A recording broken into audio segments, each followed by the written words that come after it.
Let's talk embroidery for Mr. Knightley and our snowman. You can see here I've got two of my prototypes, which are a little different than the way Mr. Knightley and the snowman ended up, but they've already got their embroidery, and so we can have a look at what I've done. These are all simple straight stitches. There's no like stitch to learn. It's literally poke up, poke down. And the main thing to look at is sort of what your choices are. So I've got, for Mr. Knightley, I did his embroidery, his main snowflake, a little more centrally.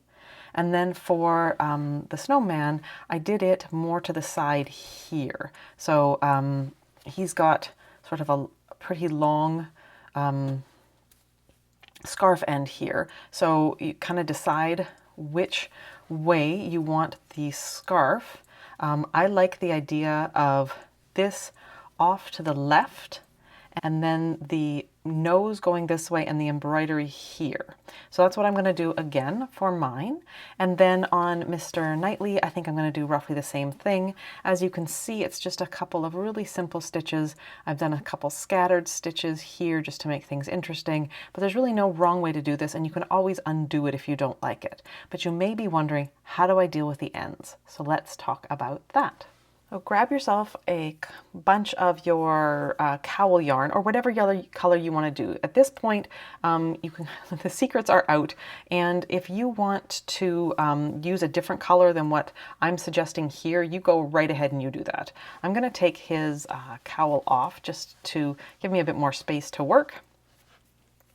And we're going to put this on our yarn needle. What I suggest you do is that you put the yarn in through the opening at his bottom where we ended everything off, and then just bring it up roughly where you would like the center of your snowflake to be. So let's say about there. And then just leave yourself like a couple inches, 10 centimeters, 8 centimeters, something like that, down there for when we come back. All right, so you can either do the snowflake coming out and up, and then coming up and down, and kind of build it that way. Or let's say I change my mind, I don't want it to come out at the center of the star. Let's say I want to do it in one long stitch. It's really easy to change where you've come up. So if I go down and I just make sure to go exactly in where I came out, and then I put my yarn and my needle sort of down like this, I can just change where that is going to start. And so it's really easy to kind of like make a choice and then, well, I'm going to make a different choice. So let's have a look. If I do about like that, do I like that look? Sure. So now let's go down. And I'm going to come up over here somewhere, about halfway up of this and over, so that I am making sort of like the cross part of this stitch. Make sure you don't constantly hook around the arms. I like to do the embroidery after everything's assembled so that I can see how the balance of the gnome is, or how the toy is, so I can see, like, is this size make sense? Does this placement make sense once I have the arms and everything together? So that's why I do mine at the end. All right, so I'm going to come down, and I'm going to come up, about halfway between these 2 points and halfway up. So first I'm making this crossbar, and now I'm going to come and I'm going to make this. So if I don't like that, if I think, that should be a little higher, again, I can just go up, move my yarn underneath like that, and now look, it's a slightly higher positioning, and I like that better. So I'm going to go down here, I'm going to come up over here. So basically I'm just going up and down, and I'm moving my needle tip underneath to come up where I want the next bit to be. So let's say this will finish off the main part of my snowflake. Everything else here is just a little V that I've added to the top. So let's go down here and come up right here at the tippy top. The tippy top is a very technical term on a snowflake, just in case you were wondering. All right, so all I want to do now is go down to form like the little arm of that V, and I'm going to come up not too far away because I don't want these V's to be very large. I just want the snowflake just to have a little bit of a bling there. So let's go down and see if we like that. I'm going to come up the next point in the snowflake. All right, let's see what we think. All right, that's okay. If I wanted to undo it, all I would do is I would take my needle out and I would just gently lift and then pull on that till I've got it back. And I think it's this stitch that I don't like as much, so I'm actually going to pull both of those out and start again. Let's see. Sometimes it helps just to rotate things as well. So let's go down there, come up here, see what that looks like. Go down. So now since I've rotated the snowman, I might as well go to the next point in the circle that way. There we go. Yeah, that's a little better. Okay? Although it could be a little pointier, but we'll fix that as we go around. Well, I guess we won't fix that. We'll just change the other ones. I get that. And then down, coming up at the next point in this snowflake. Let's have a look before we go much farther. Yep, that's looking cute. So down, across, and up. Embroidery on knitted fabric is much less precise than embroidery on woven fabric because we have this big knit stitch to deal with rather than the really tight weave of quilting cotton or whatever you are used to embroidering on, or not used to at all. But it does make our placement choices slightly less full of finesse. We kind of have to just go with the logic of the stitch that's underneath our yarn, so we don't necessarily have exact placement. So if you're mostly happy with it, I say just go with it. Also, there is something kind of really enjoyable about getting it like mostly awesome, but a little bit wonky. It seems to really add to the homemade lovely touch. If you're worried about the blue showing through, and maybe it is showing through, when you're going from one spot to another, make sure you're traveling not just under the stitch, but go down deep enough that you're actually kind of getting some stuffing between your needle, then stuffing, then fabric, because the stuffing will also provide a little bit of a hiding place for that blue to travel. Depending on if this is going to be a toy, you might want to come and just tack this last bit down a little bit. So what that would look like is come down right by where all of these intersect, come right up, right next to it, almost underneath it, and then just go down. Again, don't go down farther away, come down right in there. And then I'm running out of yarn, so I'm just going to bring this end right back to where I started. Tuck this down, and that provides sort of like a little place so that these longer strands don't get snagged by like a little finger or something. So there we have that. So I'm going to need some more yarn. Everything else at this point is kind of like doodling, so just enjoy yourself. You can see here I did kind of like little asterisks and then just little scattered stitches. There's no right or wrong way to do this. You can be as full of embroidery or as sparse as you want. You may also find that you have a cute button that you'd like to put on instead of doing the embroidery, or you can just leave your Mr. Knightley and your snowman plain. All right, just gonna go up. Make the first one a little longer than you think you need to. It's just going to get covered up by a lot of other things, so don't go too shy. Even though it looks like it's going to be quite small, this first one needs to be a little bit bigger so that it doesn't get completely eaten up by the stitches we're going to put across it.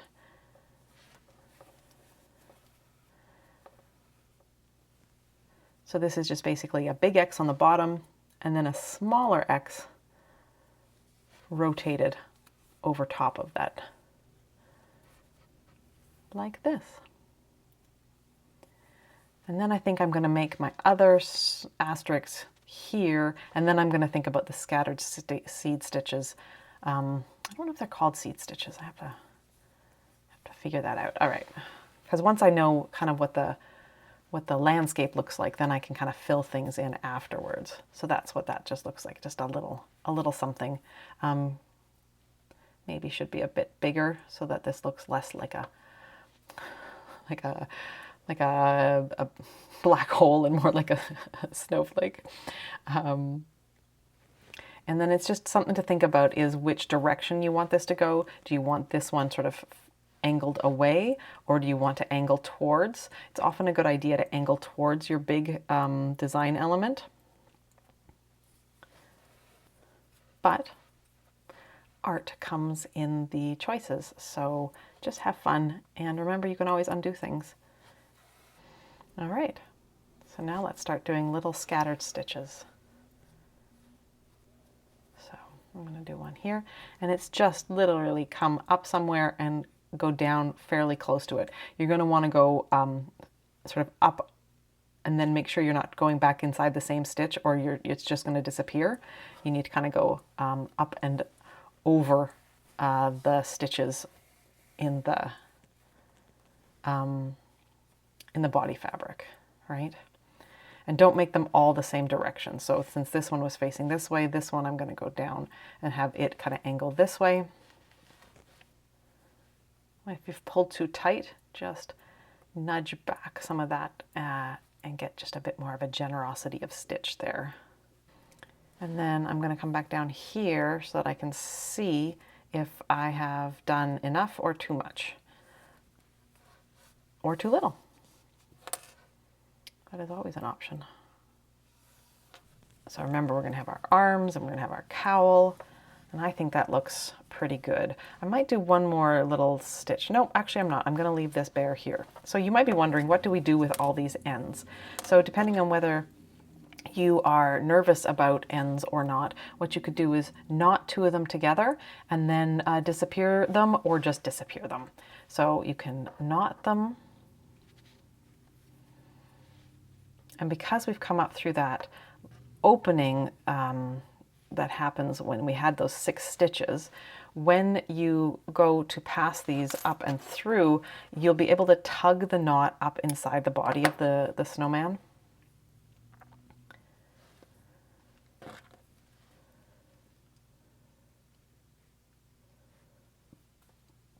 I like to do them at the same time if I can. Sometimes they don't both want to thread on nicely, but so if I can get both on at the same time, I'm always very happy. And then holding the other ones out of the way, I put the needle back up and then I push until I can grab that needle. And then I pull and I pull and I pull. And if I've done things right, we should be able to get that to pop inside, just like that. One thing you may notice about this prototype is that I did not do the little V stitches on all 8 points as I did on the snowman. So it's just another variation for you to consider. Also note that I did the scattered stitches kind of in 3s to just change up the look, and I only did 1 here, but this prototype is smaller than our finished Mr. Knightley. So it may be that I changed things up, but I wanted to sort of note the different design choices that you can make. I think I'm going to add French knots at these 4 corners. We'll see. If I do that, I'm going to do that with a separate strand of yarn or right at the end in case I have regrets and I don't want to do French knots. So I'm just going to leave it be, but I am finding that this looks a little naked as is. And so, do I dare? Let's see. So to do a French knot, you've got your needle, wind the yarn around, place your needle down exactly where it came out. And the trick with not having a wrong side like you normally would with embroidery is you got to come back up somewhere. So I'm going to come up over on the opposite side here. But I'm going to keep tension on this end to keep my French knot tidy.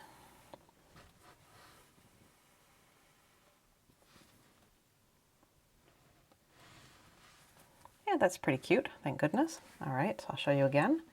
So I've got my yarn coming this way. I go up and over the needle and then around again. So it kind of comes around fully once. Tip my needle back down, coming down in exactly the same spot.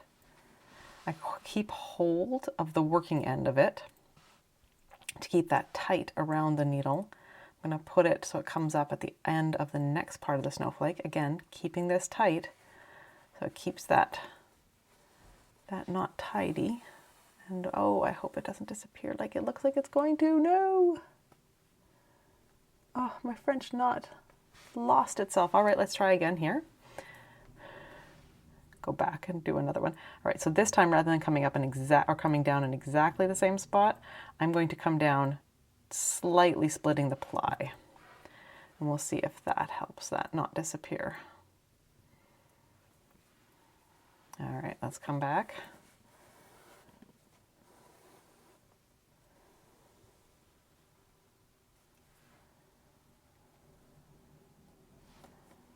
All right. French knot ahoy. Let's try to get that from disappearing again in this spot. Again, I'm gonna this time pierce that. It's interesting because that one didn't disappear at all.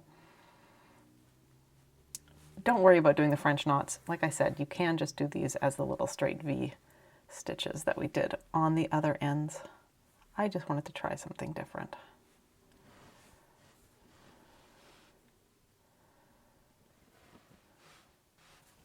All right, now where am I going to come up next? I think I'm going to come up over here and do the little sparkle star kind of one over here.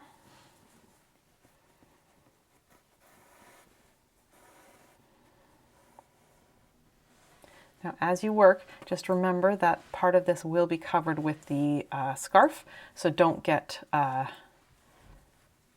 too high up. My plan is to make this the high end of that sparkle star. And I probably need to move over a little bit. So I'm just going to put my needle down and over.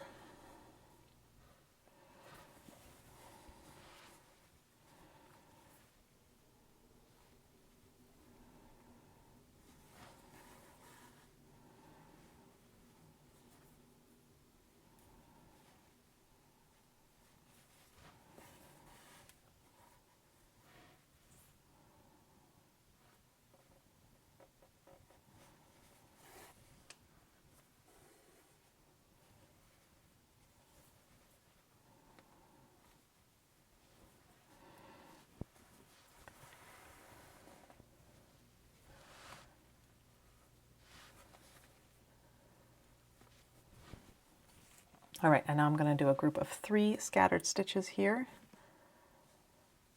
remembering about the scarf. So let's go like that.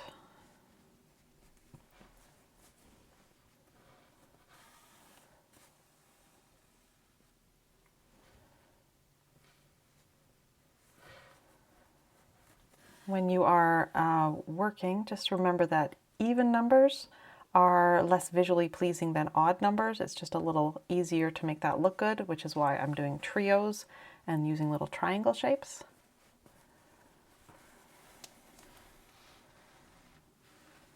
So those 3 kind of visually go together.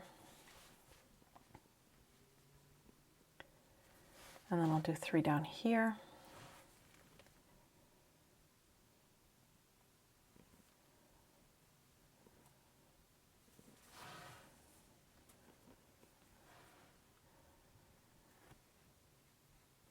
This spot's more interesting because there's pellets behind here and not fluffy stuffing. Just changes things up a little bit.